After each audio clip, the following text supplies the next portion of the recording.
எல்லாருக்கும் வணக்கங்க. வாங்க இப்போ இடியாப்பம் செய்யலாம். இடியாப்பம் செய்ய தேவையான பொருளுங்க, பச்சரிசி ஒரு 2 மணி நேரம் ஊற வச்சு அரைச்சி எடுத்துக்கணுங்க. மிக்சியில் போய் அரைச்சி எடுத்துனாட்டாங்க. பச்சரிசி நல்லா இட்லி பாத்திரத்தில் போட்டு தண்ணி கொச்ச பிறகு இட்லி தட்டு போட்டு இட்லி துணி போட்டு நல்லா வேக வைங்க. ஒரு அரை மணி நேரம் நல்லா வேகணுங்க. அதுக்கப்புறம் ஒரு பக்கம் வந்து தேவைக்கேற்ப தண்ணி ஊற்றி உப்பு போட்டு தண்ணி நல்லா கொதிக்க வைங்க. ஏன்னா இடியாப்பம் மாவு நல்லா பெசினுங்க, சுத்தண்ணி ஊற்றி வச்சது நல்லா இருக்குங்க. அதுக்கப்புறம் மாவு வெந்த பிறகு ஒரு பாத்திரத்தில் மாவு எடுத்து கொட்டிக்குங்க. அதுக்கப்புறம் ஒரு பக்கம் நல்லா தண்ணி கொச்சிட்டு இருக்கும் பாருங்க. மாவு நல்லா எடுத்து போட்டு தண்ணி வந்து சுடு தண்ணி ஊற்றி நல்லா சப்பாத்தி மாவு பதத்துக்கு மாவு பேஞ்சு எடுத்துக்கோங்க. இந்த மாரி இடியாப்பம் செஞ்சால் செம்ம டேஸ்ட்டாக இருக்குங்க. ஹெல்த்தியான ஃபுட்டுங்க. மாவுலாம் பேஞ்சு எடுத்துட்டு பாருங்க. இப்போ சூடு நல்லா ஆறிச்சுங்க. ஹாய், எல்லாருக்கும் வணக்கங்க. இப்போ வந்து நான் வந்து இடியாப்பம் மாவு நல்லா பெசஞ்சு எடுத்துக்கணுங்க. அது பாருங்க. இப்போ வந்து இடியாப்பு செய்யலாமா? இடியாப்பு செய்யறதுக்கு இந்த மாரி வந்து இடியாப்பு கொயா முறுக்கு எல்லாமே செய்யலாங்க. வாங்க எப்படி சொல்லிட்டு உங்களுக்கு கற்றுத்தரேன் வாங்க. இதில் வந்து ஒரு 10 பிளேடு கொடுத்துருக்காங்கங்க. அது ஒரு நிறைய எல்லா விதமான பிளேடு இருக்குதுங்க. இது பாருங்க எவ்வளோ பிளேடு இருக்குது பாருங்க. நம்ம என்ன மாடலோனா முறுக்கு சீடை எல்லாமே செஞ்சு சாப்பிட்லாங்க. இதில் வந்து நான் 2 பிளேடு போட்டிருக்கேன். அது ஒரு பிளேடு மட்டும் எடுத்துக்கிறேங்க. நல்லா சின்ன ஹோல்ஸுக்கு தான் எடுத்துக்கோங்க. இது கொஞ்சம் பெரிய ஹோல்ஸ் ஆகுதுங்க, பெரிய இடியாப்பமாக வருதுங்க. அதனால் இந்த இடியாப்பு இது எடுத்துக்கிறேங்க. இப்போ வாங்க எப்படி ஃபிட் பண்ணலான்னு பார்க்கலாமா?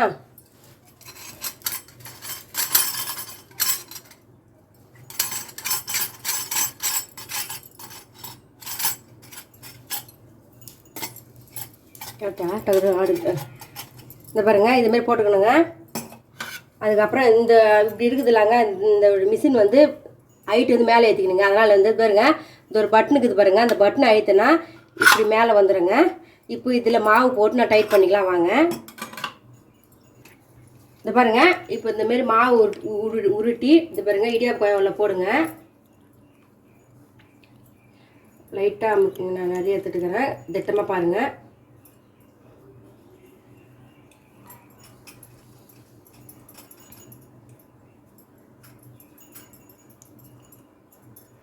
நல்லா அமுக்குங்க.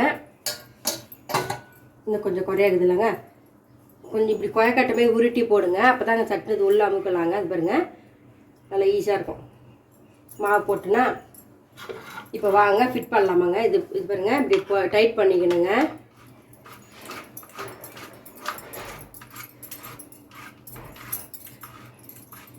இது பாருங்கள் ஃபுல்லாக டைட் பண்ணிட்டேன்னா இப்போ வாங்க இடியா பீசி போகிறேன். வாங்க பார்க்கலாம் வாங்க. இது பாருங்க இப்போ வந்து நம்ம இட்லி பாத்திரம் எடுத்துக்கிறாங்க. இந்த பாத்திரம் வந்து மாவு ஆரி கட்டினது, அதனால் மாவு ஆகிறது ஒன்றும் இல்லைங்க. இந்த பாருங்கள் எல்லாத்துலையும் ஒரு ட்ராப் ஆயில் விட்டுக்குங்க. ஏன்னா இடியாப்பம் நல்லா வருங்க, அதனாலுங்க. இதில் தட்டில் அதிகமாகுது, அந்த தட்டில் கொஞ்சம் எல்லாத்தையும் தேய்ச்சிக்கிறேங்க. இட்லி துணி தான், இட்லி துணியை போடுங்க. எங்கிட்ட சொன்ன பாருங்கள் இட்லி துணி மிஸ் ஆகி போச்சு. ஒரே துணி தான் வச்சுருக்கேன். அதில் அடை செய்கிறேன். எல்லாம் செய்யறதுனால அந்த ஒரு துணி 3 தட்டு பத்தாதுங்க. இட்லி துணி கட் பண்ணிக்கணும் டைம் கிடைச்சலும். இப்படிங்க கடன்னு எண்ணெய் தேய்ச்சி எடுத்துக்கலாம் வாங்க. இப்போ இடியா பீசிலாமா? அதுக்கு முன்னாடி அடுப்பத்து வச்சு தண்ணி ஒரு பக்கம் காய்ஞ்சினே கிட்டங்க. நல்லா நம்ம இட்லி பாத்துக்கோட தண்ணி ஊற்றுமையினா கொஞ்சம் தண்ணி ஊற்றி காய வச்சுக்கிறேங்க. திட்டமான தண்ணி ஒரு தண்ணி ஊற்றுங்க. இது பாருங்க தண்ணி இன்னும் கொஞ்சம் இட்லி பாத்திரத்துக்கு எவ்வளோ தேவைப்போதோ போதுங்க.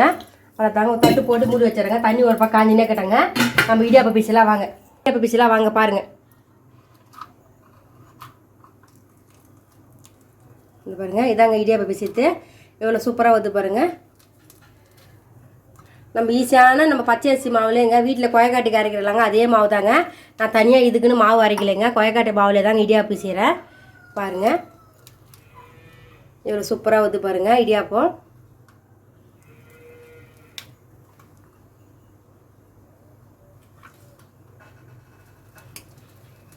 தண்ணி வந்து காஞ்ச பிறகு நம்ம தொலை வச்சிடலாம். ஊற்றி வச்சுருக்கோம். மறுபடியும் இன்னொரு தட்டில் பிச்சிடலாம் வாங்க.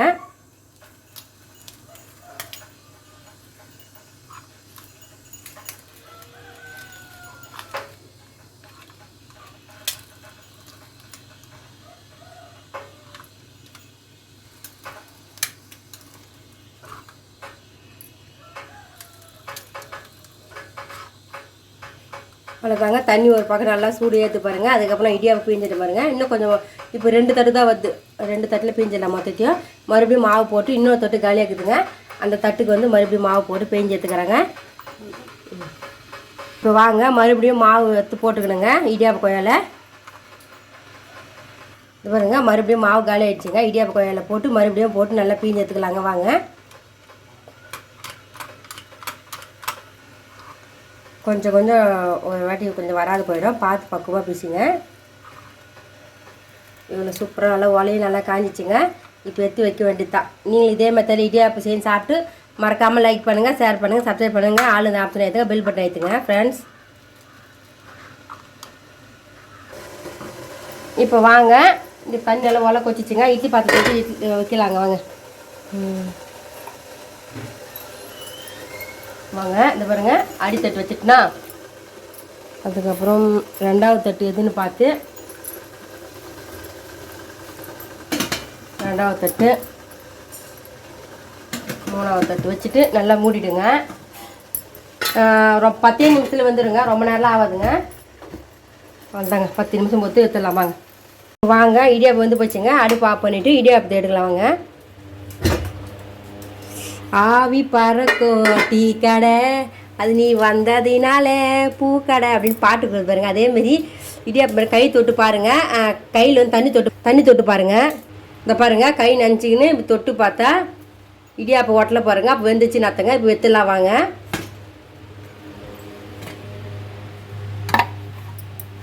மொத்த பிளேட் எடுத்துடுறாங்க. 3 பிளேட்டும் கையில் தாங்க எடுக்கிறேன் பாருங்கள். சுட சுட ஆவி பறக்கிறது பாருங்கள். கத்துன்னு கூட இல்லை பாருங்கள்.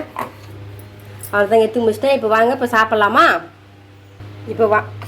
இப்போ வாங்க இடியாப்பத்தை எடுக்கலாமா? இது பாருங்கள் அப்படியே சூப்பராக வந்து பாருங்கள். சுட சுட இந்த பாருங்கள் நம்ம ஆயில் தடவணும்ல அதனால நல்லா வந்து பாருங்கள்.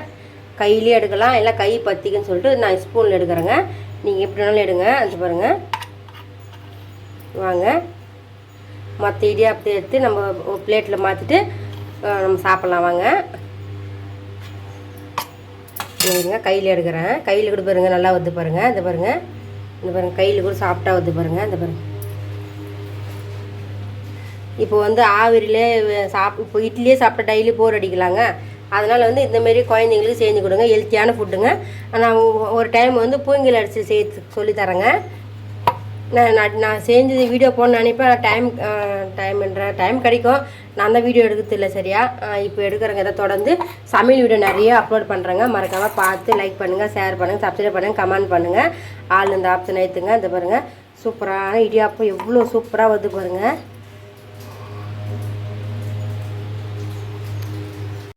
வாங்க இப்போ சாப்பிட்லாம். இந்த பாருங்கள் ரெடியாக வந்து பால் காய்ச்சி எடுத்து வச்சுருக்க பாருங்கள். இந்த பாலில் வந்து உங்களுக்கு வந்து வேணுன்னா வெள்ளை சக்கரை போட்டுங்க, ஒயிட் சுகரு இல்லை நாட்டு சக்கரை உங்களுக்கு எது வேணுமோ போட்டுங்க. இப்போ வந்து நான் வந்து நாட்டு சக்கரை தாங்க போட்டு சாப்பிட போகிறேன். எனக்கு நாட்டு சக்கரை, எங்கள் வீட்டுக்காரருக்கு வந்து ஒயிட் சுகர் இருக்குது. ஒயிட் சுகர் வந்து வீட்டில் கொஞ்சம் கம்மியாக தான் இருக்குதுங்க, கொஞ்சோண்டு தான் இருக்குது. போய் வாங்கி வரணும். அதனால் எனக்கு வந்து நாட்டு சக்கரை போட்டு நல்லா பாலில் இழைச்சி சாப்பிட்டு அவ்வளோ டேஸ்ட்டாக இருக்குங்க. நீங்களும் மறக்காமல் பார்த்து சாப்பிட்டு மறக்காமல் லைக் பண்ணுங்கள், ஷேர் பண்ணுங்கள், சப்ஸ்கிரைப் பண்ணுங்கள், கமெண்ட் பண்ணுங்கள். வாங்க சாப்பிட்டு காமிக்கிறேன் பாருங்கள் எவ்வளோ டேஸ்ட்டாக இருக்கும் பாருங்க.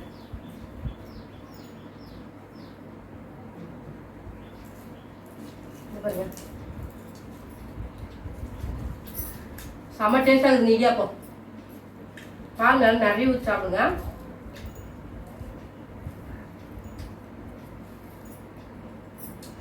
செம்ம சூப்பர்.